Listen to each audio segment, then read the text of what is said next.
रामा ऊँचे नीचे भाई बखरिया बहई न बयरिया गरम मरे लागई हो रामा ऊँची नीची बाटई बखरिया बहई न बयरिया गरम हमरे लागई हो।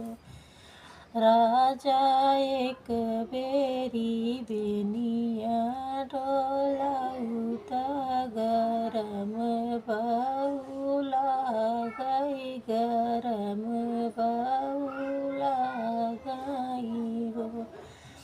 धन राम रसोइया मायरिया बहिनिया देवड़िया शरम मोरे लागा धाना चुरुर मुरुर करई बेनिया शरम मोरे लागई शरम मोरे लागई हो।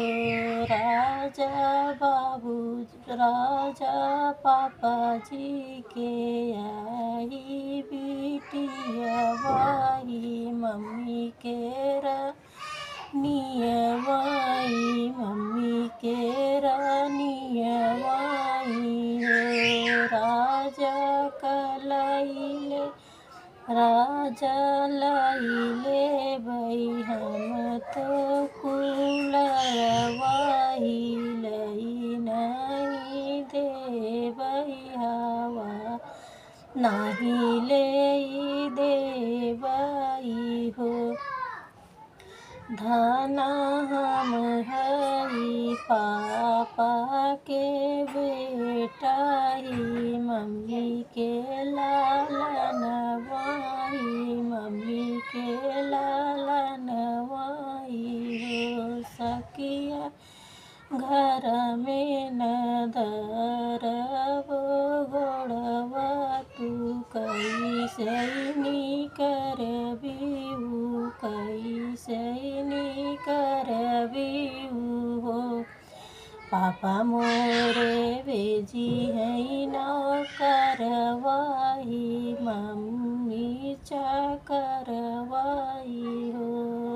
राजा चाचा जे भेजी है दासी हो भाई और सखिया भाइया जे भेजी है तिलरिया पलंग चढ़ी बैठब कब